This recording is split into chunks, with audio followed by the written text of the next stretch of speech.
We've learned that the Torah deliberately does not tell us Avraham's biography, but instead starts directly with the story of Hashem giving him an instruction, because the Torah wants us to know that in order to be a Jewish person, because Avraham is the first Jewish person, you have to realize that it's not about all of your talents, achievements, accolades, because all of those are finite. So it doesn't matter, you could be the most brilliant person on earth, the kindest person, the most established, the most qualified person. It doesn't make a difference. All of those things are finite. And if a person wants to have a relationship with Hashem, who is infinite, none of that is really relevant. But the moment Hashem says to Abraham, I want you to do X, now Hashem is setting the tone. Now Hashem is creating the space. Now Hashem is reaching out to you. Hashem is infinite. So therefore, Hashem is able to give you access to his infinite self. And that's really the message of here. So rather than starting to tell us, you know what a great man he was, you know what a tzaddik he was, the Torah starts by saying, do you know what Hashem gave him? Do you know what Hashem engaged him in? So that's the message of Abraham. And we ended off last time saying, so what does that teach us? Practically, what does that mean? Now, you do remember that when the Jewish people were offered the Torah, our response was Naseh v'nishma, which is essentially the same theme. Because logic says that you should do nishma v'naseh. First, let me hear what it's all about. Let me understand this. Let me get my bearings. And then you could tell me what to do.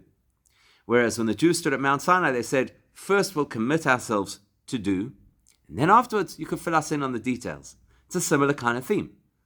This is not about me and my understanding and my appreciation and whether I can resonate with this concept. This is about dedication. And dedication allows me to go where Hashem wants me to go instead of where it makes sense for me to go. The only thing is that in Naaseh v'Nishma, there are two components. There's not only the Naaseh part. It's not only that just go ahead and do. We're not a blind faith religion. We're a religion of study and questioning and probing and exploring. So as much as there is Naaseh, there's also Nishma. There has to be a process where you come and you understand. And so a person might come to this conclusion. When I get started, I can't wait until I know everything before I start doing things. Because then I'll never do anything. You could always say, I need to understand better. I need further information. I need to have a more rounded perspective. And we could keep hamstringing ourselves so we don't actually get anywhere. So therefore, a person might say, listen, Naseh, you got to get the thing going. You got to get the process going. It's an unfortunate thing about the human that sometimes we have to do things we don't understand. Like children are told by their parents, when you grow up, then you'll understand. So that's the reality of the human experience. Sometimes we have to be willing to do something which we haven't yet worked out, because that's just how you get started.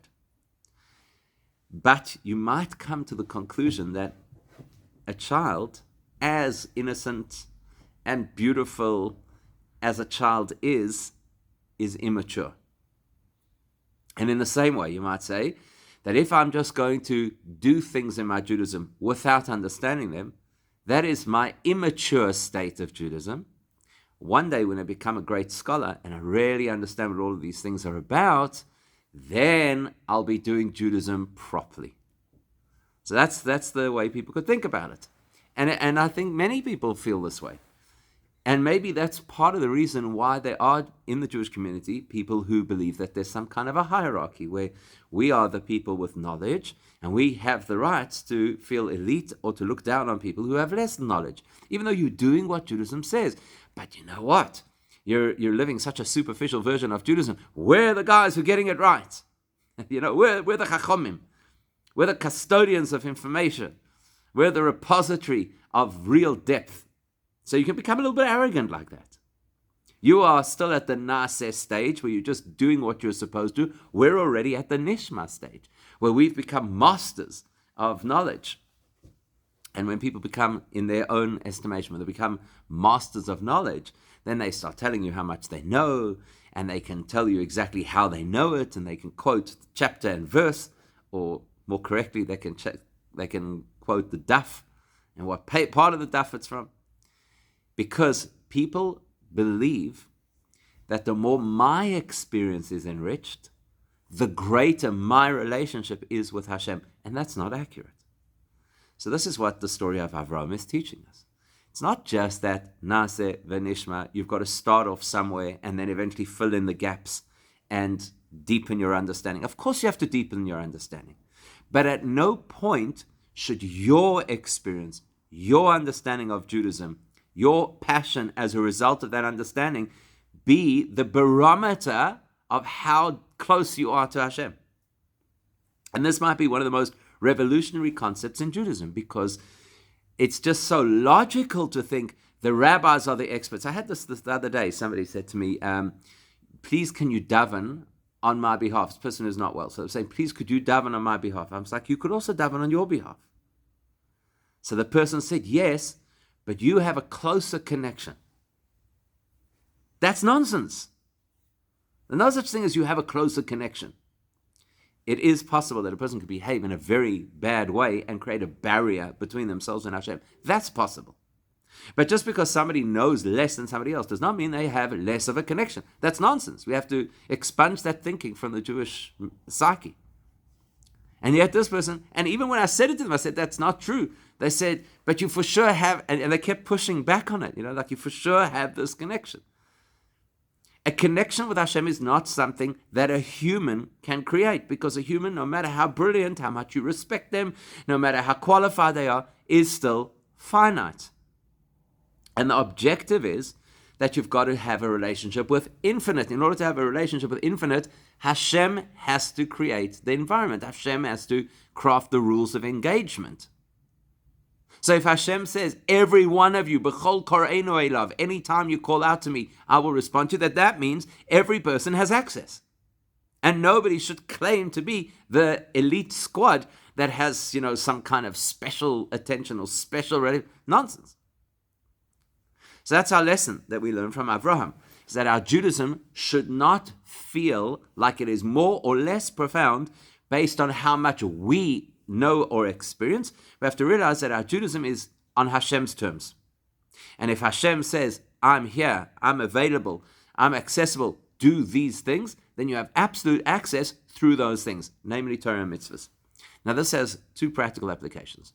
The first is, let's say that you're engaging with somebody who, for whatever reason it is, doesn't know anything about their Judaism. So the person grew up, let's say, in a totally secular environment, or the person grew up not even knowing that they were Jewish, and they only found out that they were Jewish later in life. And now they're showing an interest. So they come to us, and they say, please, I'd like to get more involved in my Judaism. I don't really know what that means. Help me out. So it's quite likely that we'll think the way that we have to do things is, we have to tell them, listen, practically, you need to start with certain basics. You can't engage with your Judaism without starting certain basics. Whatever those basics are. You may tell the person that you've got to say some kind of davening every morning and evening. You might tell the person that they have to study a little bit of Torah. You might tell the person, start putting on tefillin. That's a basic. Even if you don't know what tefillin are, you don't understand what they represent, you don't know what to do. But the fact is, every day that goes by without putting on tefillin, you're losing an irrecoverable mitzvah. You might tell the person that you should start keeping Shabbos. I don't know what Shabbos is. It's fine. Start. Do your best and you'll learn as you go along, etc., etc. So that's quite a practical and normal approach when somebody's trying to engage with their Judaism. We're going to give them kind of bite-sized, accessible aspects of Judaism to do.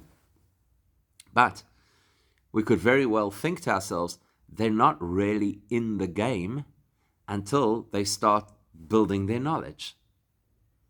And one day, when they build their knowledge, then they'll be in the game. Now, of course, one of the mitzvahs, one of the points of contact between us and Hashem is learning. And so you can't undermine that, you can't devalue learning. It's a critical part of the Jewish experience. But you can't say that until the person has that knowledge, they don't have that relationship, because that's false. So in our minds, we have to appreciate that even though we're going to guide people along steps in a particular way, at the same time, we shouldn't believe that it's only when they get to a certain point of being qualified, then they will have accessed the community, or then they will have accessed the relationship with Hashem, because that's not true.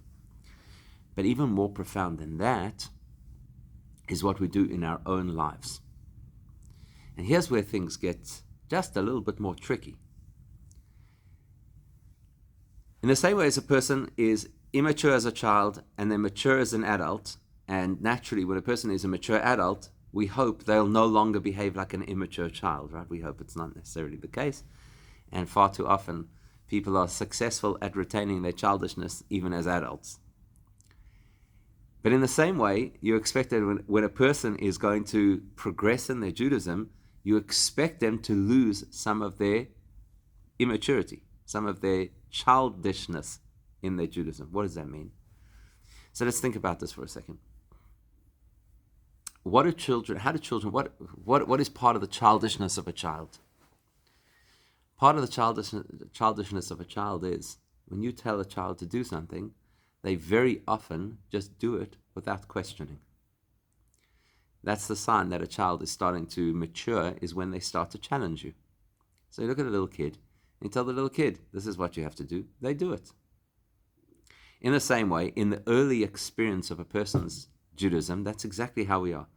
So I've watched this multiple times, and you've probably seen it as well. When a person is just becoming engaged in the Judaism, whatever the rabbi says is law. That's it. The rabbi says this is how you have to make Pesach, that's how they make Pesach. The rabbi says this is what you can't do on Shabbos. They just accept it at face value. What happens as a person gains more knowledge? They start to think, I'm also a Deya Zoga. I also know a little bit. I mean, the rabbi knows a little bit, and I also know a little bit. And sometimes the person even thinks, I know more. I know a little bit more than the rabbi knows, because I've been reading this book. And I know everything now because I've been reading this book. And it's not a matter just simply of me versus the rabbi, but it's a matter also of my Judaism used to just be about compliance, and now my Judaism is so rich and so meaningful because I'm learning this stuff, and it's very exciting, and it's very interesting, and it's very uplifting. And that's fine. That's good. That's a maturing, not the part about thinking you know more than other people, but the part about believing that your Judaism is now a richer experience. That's a positive thing. And that's when life becomes a little bit challenging, because we have a principle which says, I'll borrow the words of the Alter Rebbe in Tanya, Reishis ha'avoida, the beginning of all service of Hashem, ve'ikra, and the foundation of service of Hashem, ve'shorsha, and the root of service of Hashem, is Kabbalas ol Malchus Shamayim, accepting Hashem's authority. When a person doesn't know very much, it's a lot easier for them to accept authority, because I don't know any different. Somebody, if you tell me, that's what I'm going to do. It's kind of like in the early days of COVID. Everybody thought, okay, we don't know anything about this, and this is what the medical teams are telling us, so this is obviously what we have to do. Nobody thought to question it. But as time goes on and you gain more information and knowledge, so then you don't just do things because you're compliant. You do things because they start to make sense. And so the story of Avraham, 75 years old, having already invested decades of his life in learning and understanding, becoming the greatest. We always think of Avraham as this very kind man. He was nice to strangers, and he hosted them in his house, and he went rescuing his nephew, even though his nephew had made poor decisions, and he was willing to daven on behalf of the people of Sodom and Amorah, etc. He's a really nice man. And that's, I think, how most people understand it. And yet, in Hasidus, we're told that his original name was Avram, without getting too complex, which actually means that he had such a superior intellect that he was not even able, in certain respects, to relate to this world, because he was at such a high level of not just dedication to Hashem, but of intellect, of appreciation. So for 75 years, Avraham is living with this profound appreciation of Hashem and of his soul's mission and of the purpose of the world. And then all of that is ignored by the Torah, and instead his story begins, Lech Lecha, when Hashem tells him what to do. Why? Because the foundation of Judaism is not how much you know, but how much you are willing to do what Hashem wants. That's the practical message. So even when I become this great master, even when I become this great intellect, even when I've learned so many books, even when I've spent time in a yeshiva, even when I have a title before my name, the reality is that my Judaism should be a matter of dedication to what Hashem wants rather than appreciation of what I understand. That's the message over here. Unfortunately, it's a lot easier for people who don't have knowledge to feel that level of dedication than it is for people who have knowledge, because then it becomes quite tempting to say, well, listen, I know, I understand, I appreciate, therefore I'm doing what I understand, what I appreciate. It's not for now, but we do have instances in Jewish history of very, very great people who floundered in their Judaism because they were so learned, because they were so smart. And they lost this value, which is it doesn't matter how intelligent you are or how knowledgeable you are, it only matters how dedicated you are. Now we know in this parasha that Hashem promises Avram, if you follow what I'm telling you to do, lech lecha, so you leave everything. And by the way, leaving everything means, and we already touched on this before, leaving Artzecha, your land. So we said that Artzecha, your land, is related to the word Eretz. The Gemara tells us related to the word Ratzoin, what you want. Now we're not talking about what you want in a selfish way. We're talking about what you want based on what you've learnt, based on your understanding. You have to be willing to go beyond that. And base Avicha, your father's house, according to Chassidus, that means your father is a metaphor for your knowledge. So you have to be willing to let go of everything that you know in favor of what Hashem wants of you. So Hashem says to Abraham, if you do all of these things, and you're willing to let go of everything that you hold so dear, your version of Judaism, your understanding, your appreciation, then what's going to happen? Then Hashem gives him a series of brachas. But one of the themes in those brachas is the theme of greatness. Right? He says, Va'agad lo shemecha, I will make your name great. What does it mean I'll make your name great? I mean, he says I'm going to bless you and you will be a source of bracha. What does it mean I'll make your name great? So let's think about this for a second. Remember in primary school they used to teach us about big, bigger, biggest, right? How do you understand the scale of things? So if you use the word great, the implication of the word great obviously is more. So either there's more stature, or there's more power, or there's more impact. It's an expression of expanding something. So you say, how was your experience? If you say your experience was good, okay. If you say your experience was great, that implies it's the superlative. It's the ultimate. If you say that Hashem is good, you're effectively describing how Hashem does things for us. If you say Hashem is great, then you're saying it's probably beyond what we could describe. So we're just using this very broad term that implies something that just gets, so to speak, bigger and bigger, greater and greater, more and more powerful. So Hashem says to Abraham, I'm going to make you great. The implication of making you great is not like the other things where it says, I'll give you a name, which means that people will recognize you. I'll give you the opportunity for bracha, which means that you can share bracha with other people. Those things are all valid, but that's not what it's about. When Hashem says, I'm going to make you great, it means I'm going to give you an element to your experience of being Jewish that is infinite. That's what great means. Great means just greater and greater and greater and greater. The meaning of the word gadol is a word that implies something that's beyond. It's beyond measure. It's beyond restraint. It's beyond definition. So if a person decides that their whole Judaism is going to be built on their own experience, what I know, what I understand, what I appreciate, then their Judaism or their experience of their relationship with Hashem will be limited relative to what I know, what I could experience, what I understand. But when a person is willing to dedicate themselves to their Judaism, say, I'm just going to do what Hashem wants, even when it not only is not what I understand, but sometimes even goes against what I understand. And that's probably one of the most challenging things in Judaism, is that sometimes we are forced to do things, or we are instructed to do things that go against what we understand.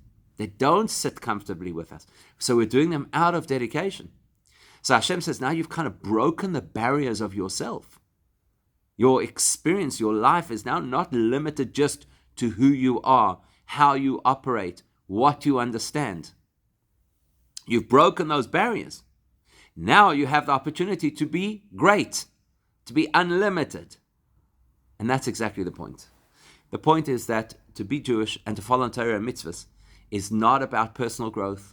It's not about spirituality. It's not about gaining knowledge. It's about breaking free of being just a part of the creation and having the opportunity to become one with the Creator. That's real greatness. Real greatness is when you're not limited by the things that Hashem made, and instead you're plugged in to who Hashem is. And the only way to get there is to be willing to let go of the things we need to make sense to us, the things that we need to satisfy us, the things that we feel ready to do, and just go gung-ho for what Hashem wants. And then, as they say, the magic happens.